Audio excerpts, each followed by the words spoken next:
Eh bien bonjour à toutes et à tous, c'est Helios et aujourd'hui on se retrouve dans une toute nouvelle vidéo pour un tout nouveau format. Ce format aura pour but de parler des personnages de Dragon Ball et d'expliquer pourquoi les personnages de son manga sont si spéciaux et pourquoi selon moi ils se placent au-dessus des autres mangas. Dragon Ball est une œuvre proposant tout un panel de personnages à la fois liés et différents.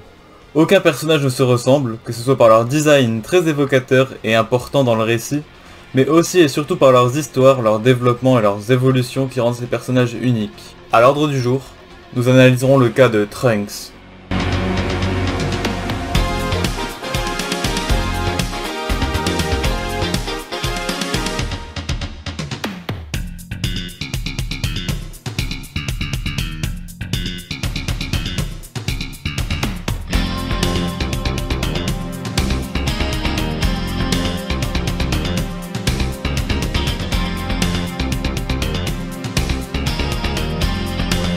Quand je parle de Trunks, je parle évidemment de toutes ces versions, que ce soit Mirai Trunks, Petit Trunks, Trunks de Dragon Ball GT, car chaque version de ce personnage sont liées et répondent à un même message. Pour ce faire, je vais centrer mon analyse sur Mirai Trunks, car j'estime qu'il est le pilier des différentes évolutions du personnage.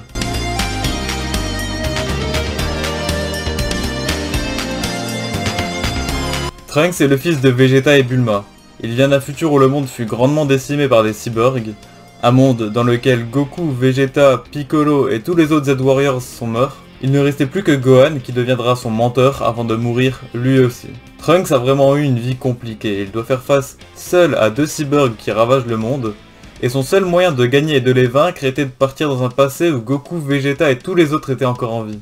Il leur prêtera main forte afin que leur monde, qui est notre timeline principale, ne subisse pas le même triste sort que le sien, et cela lui permettra indirectement, grâce aux nombreux entraînements et combats à mort qu'il aura vécu, de progresser énormément.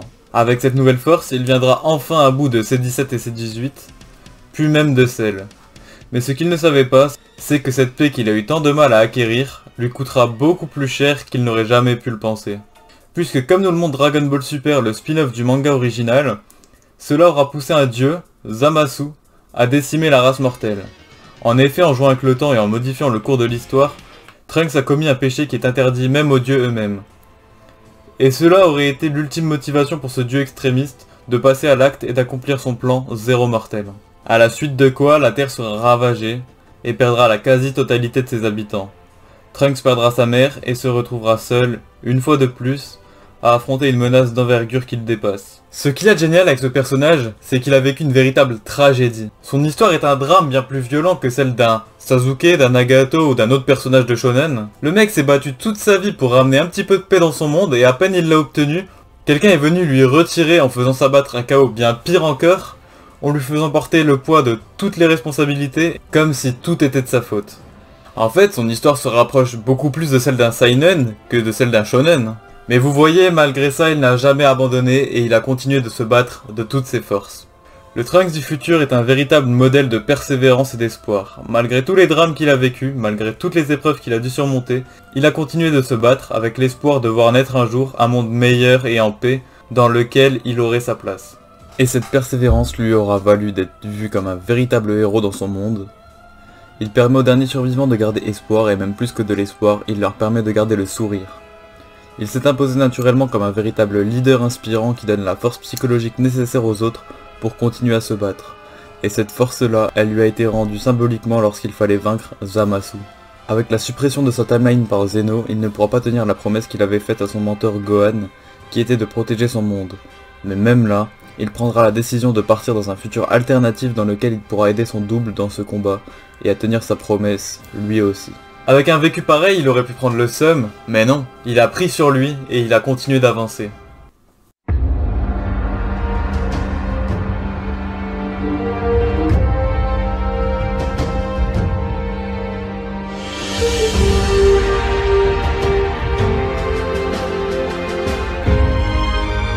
Son rapport aux autres versions, c'est là où à mes yeux, la valeur du personnage de Trunks prend vraiment tout son sens. Car avec l'introduction du petit Trunks, on nous propose une version qui nous montre comment Trunks aurait évolué dans un monde en paix avec ses deux parents. Et en ayant la chance d'avoir des amis, d'étudier et même de s'amuser.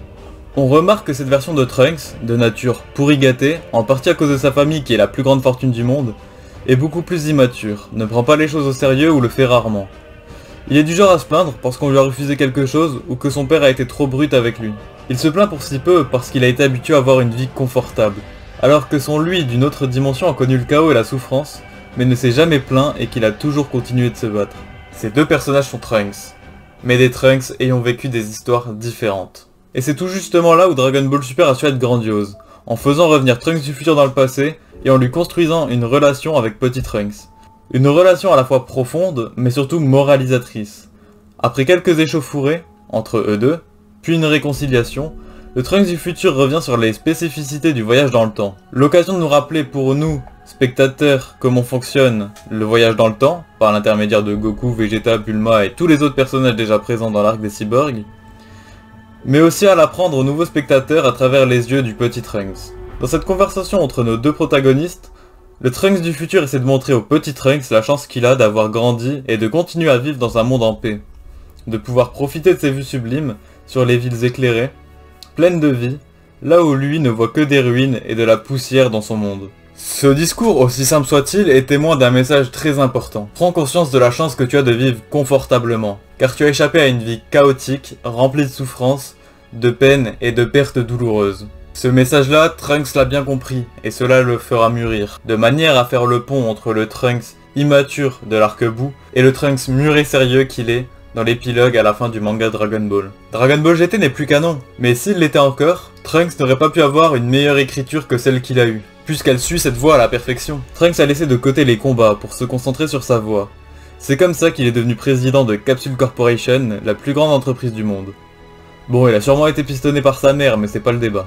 C'est sûrement la vie qui aurait attendu Trunks du futur si les cyborgs, puis Zamasu et Black avaient été vaincus avant que la Terre et ses habitants soient décimés.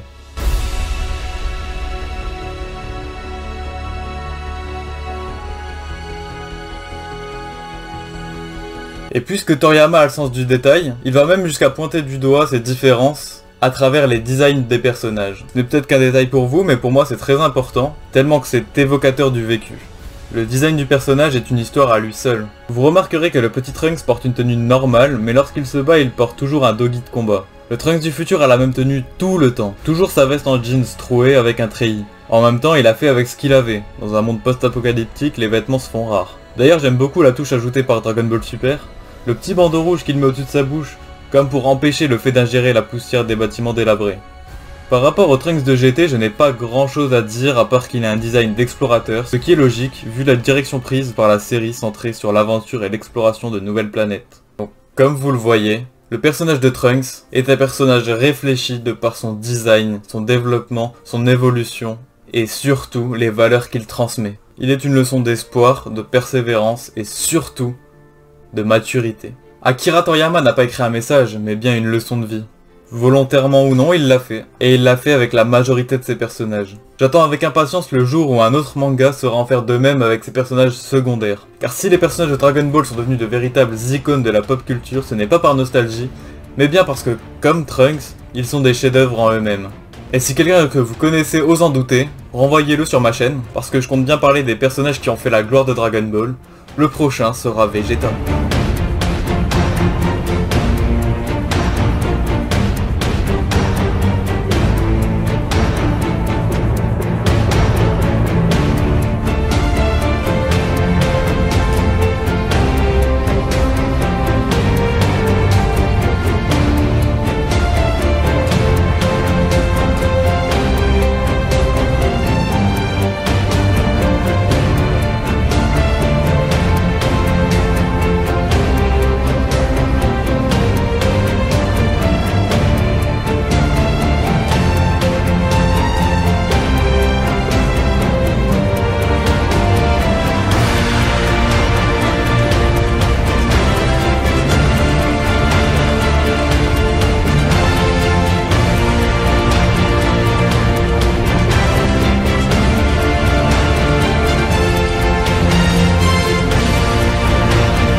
Sur ce, je vous laisse, j'espère que le format vous plaît. Si c'est le cas, merci de bombarder les pouces bleus, de partager la vidéo et de vous abonner, car les prochains mois risquent d'être très intéressants sur cette chaîne.